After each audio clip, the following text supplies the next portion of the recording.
So we did tariff yesterday. Tariff in a tariff, what happens is this: that if this is my demand and supply, the world price is lower, like PW. Government is like there's too much import happening because Q2 minus Q1 is the level of imports.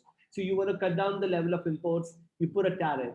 A tariff makes the price world price to go up from PW to PW plus T. When you put a tariff,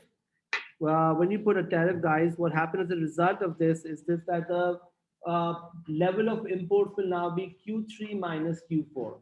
Okay, which would mean that because you've made the price to go up, domestic demand will be Q3, domestic supply will be Q4, which means Q4 minus Q1 is the extra domestic production, while Q2 minus Q3 consumers are denied of the good.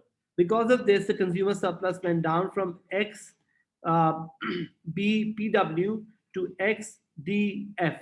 So consumer surplus will be going down by area 1 plus 2 plus 3 plus 4. We said area 1 is the rise in domestic producer surplus as they are producing more. So domestic producers gain in terms of area 1. Area 3 is the government tariff revenue. They get more tariff revenue because now Q3 minus Q4 is imported, and this is the amount of tax per unit, which means area 3 is going to government. Area 4 is a deadweight loss. Why is area 4 a deadweight loss? Anyone? Do you remember why was area 4 deadweight loss? Deadweight loss is basically any welfare loss that basically, or any surplus that doesn't go to anyone. Like area 1 went to the domestic producer, we didn't call it deadweight loss. Area 3 went to the government, we didn't call it deadweight loss. But area 4 is not going to anyone. It was consumer surplus before, but because you put a tariff, these guys Q2 minus Q3 consumers are denied of the good, and that's why it's a consumers losing out yet no one gaining. What is area 2? We said area 2 is also a deadweight loss, something which doesn't go to anyone. Why? Because inefficient producers are producing more. So who benefits from tariff? Domestic producers, number 1. Number 2, government. Who loses out? Domestic consumers for sure, and who loses out? Foreign producers, right? Can we sit a little separately? Given that the world is still not done with COVID. Yeah. Okay, are we going to move on? Now, let's do today another thing which is called quota. What is a quota? Quota is basically a limit on imports. When you put a quota, it's kind of like tariff. While tariff is trying to make the price go up, right? Tariff makes the price go up. The quota, on the other hand, guys, will make the quantity go down. Remember, when the quantity go down, also price goes up. You limit supply, you limit the quantity, or automatically the price will go up as well. So this quota is more like a limit on imports. It restricts the quantity of imports. So there are two kinds of quotas you'll see in the world. One in which, let's say Pakistan is importing something from China.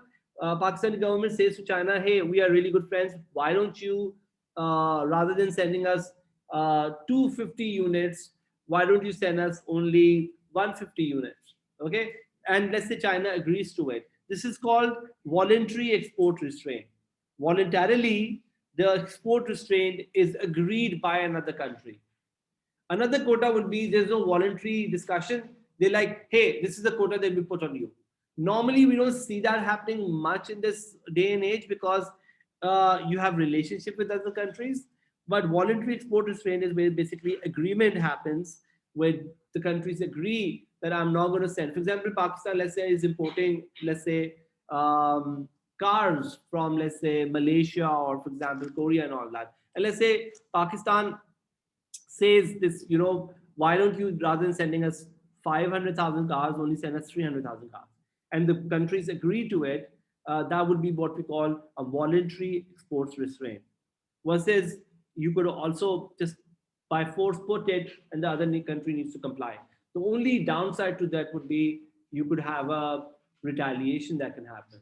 When you do it in a mutual consent kind of a way, there's no retaliation. Versus here, the retaliation could also happen if you don't discuss it and just put a quota. An embargo, by the way, is a kind of quota which is a complete ban. So quota still allows you some quantity, and embargo would be a complete ban, so, where zero supply is done. Make sense? So let's see a diagram of quota to understand this better.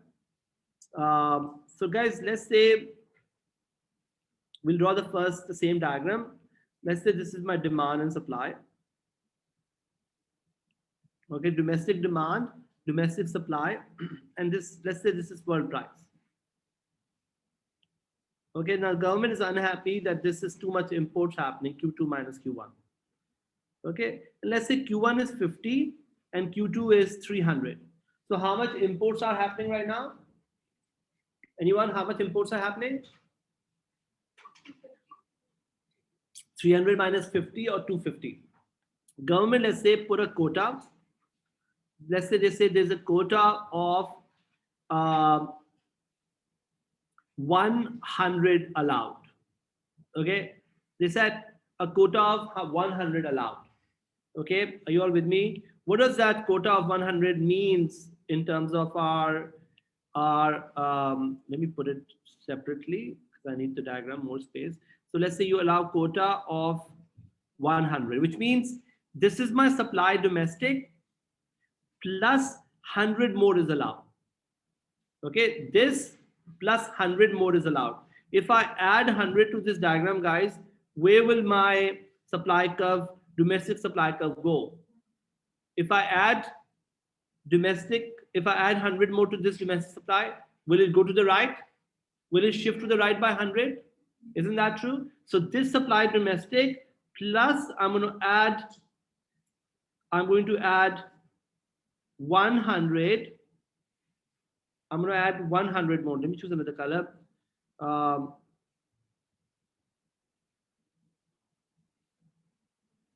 100 more.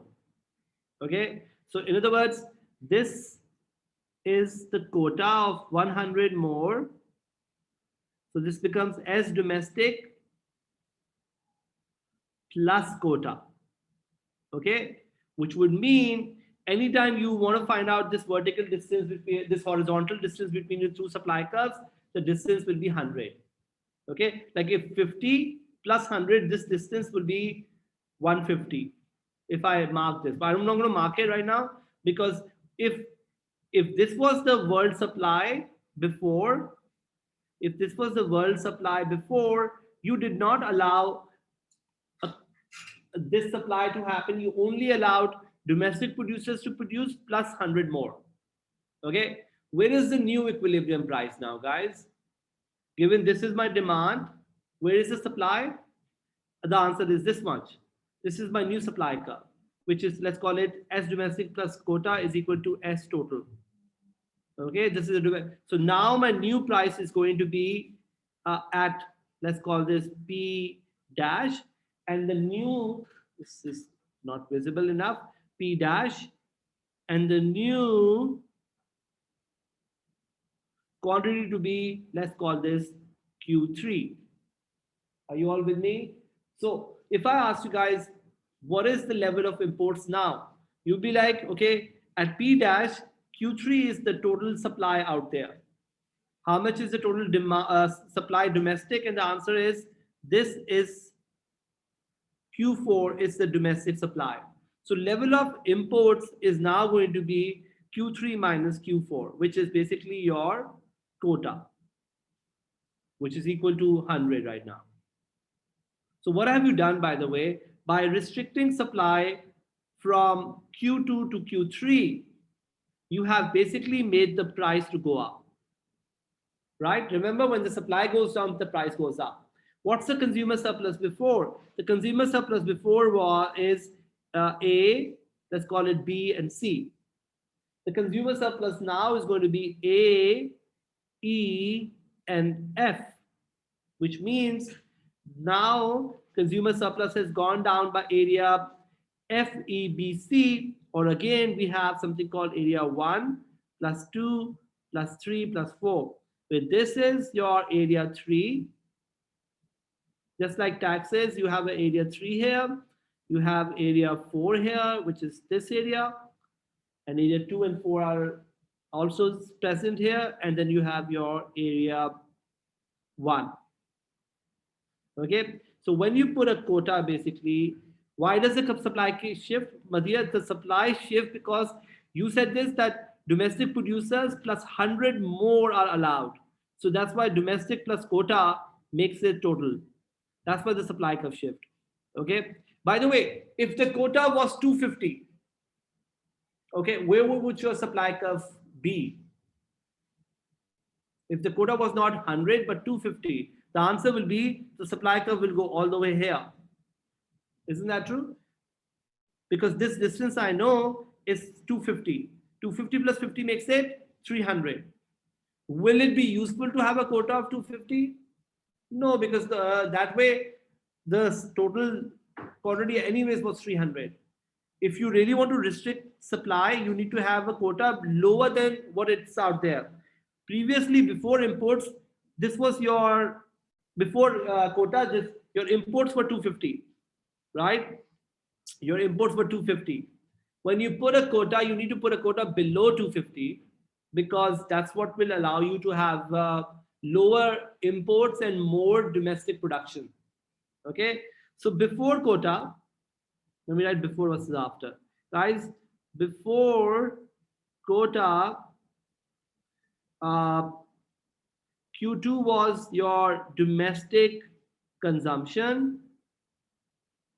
Q1 is your domestic production, and Q2 minus Q1 was your level of imports, right?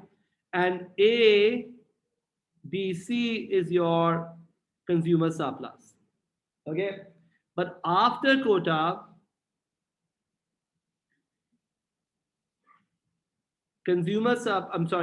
your level of domestic consumption will be Q3, domestic consumption,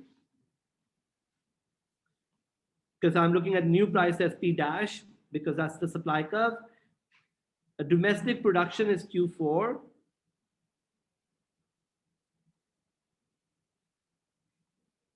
Right? Q3 minus Q4 is your quota or level of imports.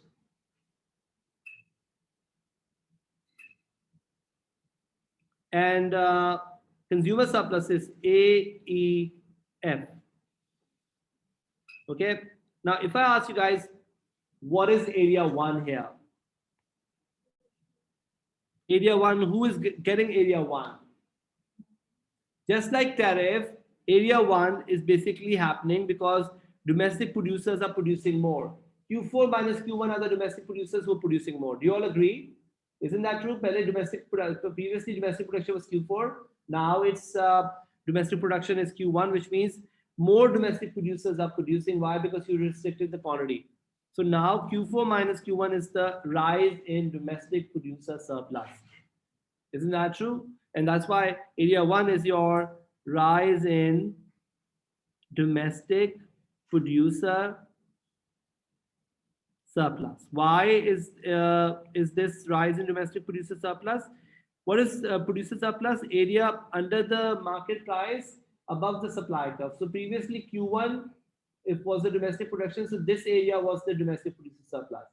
Now it's going to be P dash price.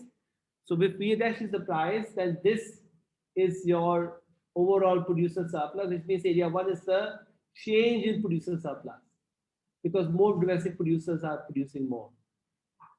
Make sense? What is area 3, guys? Any guesses on area 3? Quota, so the distance is this horizontal distance is quota. The vertical distance is extra price of quota. So who benefits from area 3? Somebody who is importing the car, or if this is cars, the importer will benefit. Why is he benefit? Because the world is selling at PW. In Pakistan, for example, the price is more than PW. Why? Because the government restricted supply and automatically price went up. So area 3 now is basically what we call, there's a lag here. Area 3, guys, is basically rise in, I mean, area 3 is basically additional revenue to domestic, let me write this, additional revenue for importer. Guys, in your tariff case, area 3 was the government tax revenue. Isn't that true? Here, this area 3 is pocketed by the importer. Why? Because he's the lucky guy who's now importing. He got the quota and he's importing at a higher price. He's buying it at PW and selling it at P dash. So he's pocketing the extra money. Make sense? What about area 2 then, guys? Area 2 and area 4. Exactly. Area 2 is why is area 2 a deadweight loss? Exactly. As inefficient domestic producers are producing more. And area 4 is also deadweight loss as Q2 minus Q3 consumers are denied of the good. So guys, if I ask you the key difference between quota and tariff, the key difference basically is area 3. And this is a very popular MCQ. In tariff, area 3 goes to the government. In quota, area 3 goes to the domestic producer, a domestic, I mean importer. The importer gets it. Make sense, guys? Any questions about this? During the second supply period, is that like the domestic supply as well as the imports? Yeah. Yeah. So in the, it's like domestic supply plus 100 more. So this is why this is total. It has domestic supply, and that's why demand is meeting supply here.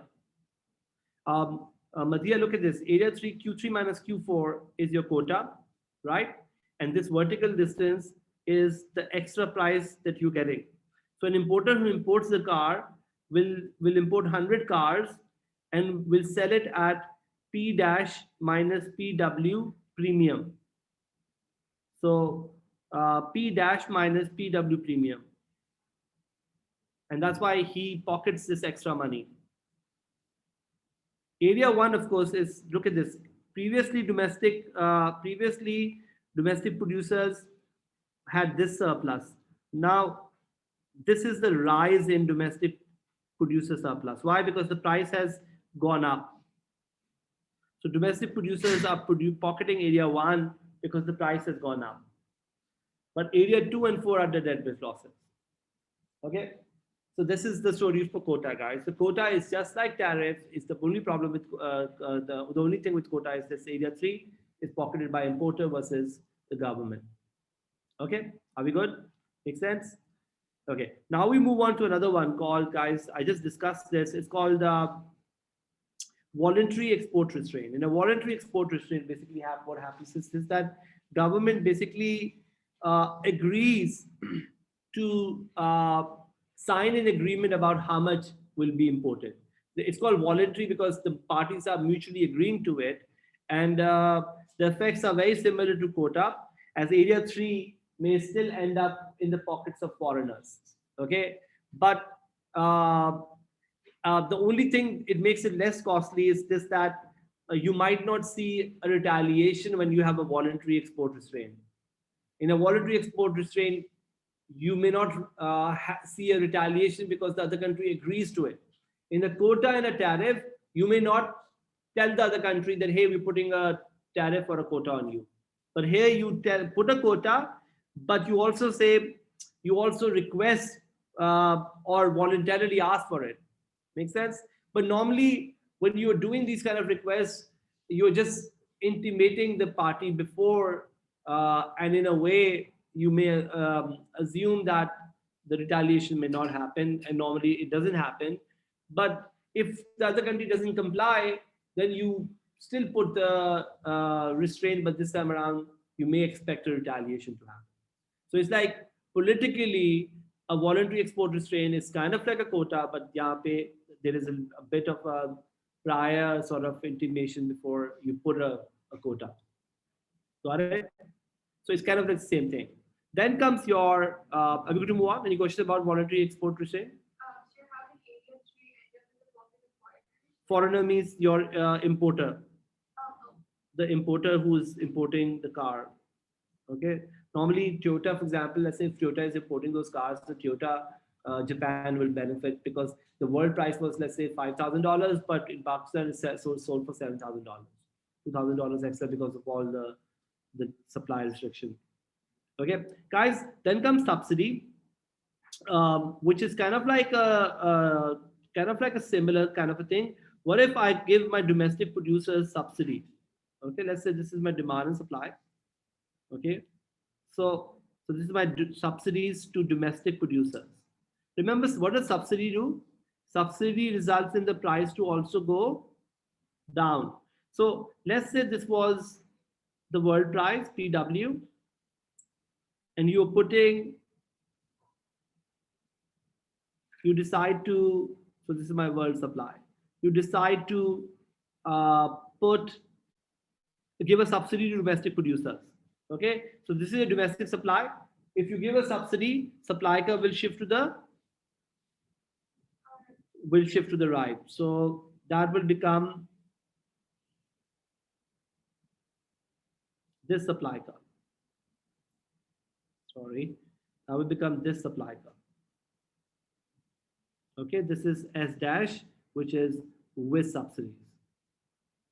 When you do so, guys, what is happening is this, that the gap between previously was Q2 minus Q1. Now the gap will be Q2 minus Q4. You are making domestic producers more competitive by making them come closer to the world price. So when the supply curve shifts to the right, the price, world price was only previously Q1 producers were managing to produce. Now you can see Q4 domestic producers are managing to produce. So the level of imports before was this, and then after subsidy will be you have this level of imports. So the level of imports basically, let me just write it somewhere else. Before was Q2 minus Q1, but after sort of subsidy, remember this is called domestic producer subsidy. Q2 minus Q4 will be the level of imports. And I'll tell you a very funny story. You know, like US cotton producers are given big subsidies, so much so that they are the largest exporters, because the government gives them subsidies so big that the supply curve may go all the way here. If the supply curve go all the way here, then the domestic price becomes this much, which means you become, rather than an importer, you become an exporter, right? So if the subsidy is super large, that it makes your price go below PW, you can become an exporter then. But of course, it's an artificial fall in your cost of production. Okay. So so in the world, the market is so, yeah, world market price is PW here also. Just like quota, PW is the price. You just made the supply curve go to the right to make it more affordable. So the level of imports go down. Who pays for this subsidy, guys? Who is the party who loses out? The taxpayers. The taxpayers are now basically the party that suffers. The domestic consumers won't be too unhappy because the price hasn't really changed. But you have basically made these domestic producers artificially more competitive when they are in reality they're not that competitive to begin with. So the price doesn't go down because you're trying to make the world price, you can make them closer to world price. Domestic price, by the way, will remain, the world price remain PW. Q2 will be domestic production, domestic consumption, and Q4 will be your domestic production. Got it? So a subsidy given to domestic producers, guys, results in lowers the cost of production for firms and therefore artificially increase their competitiveness.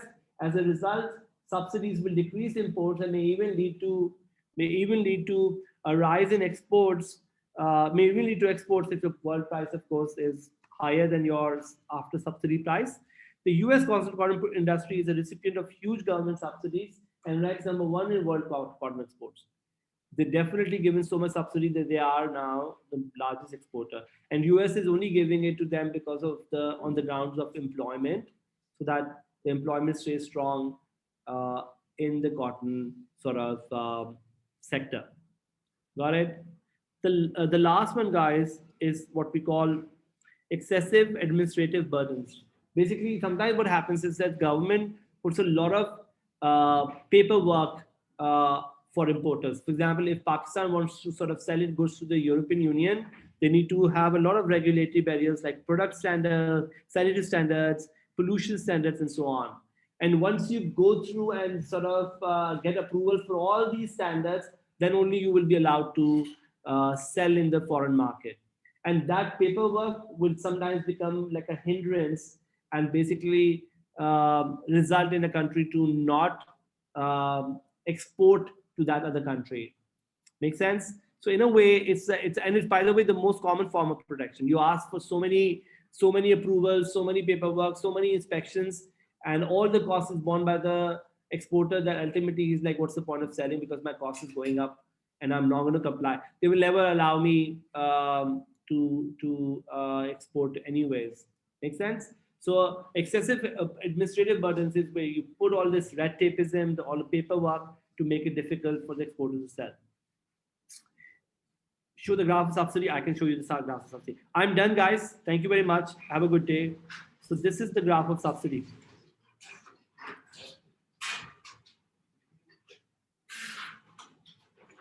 Any questions before we end the class?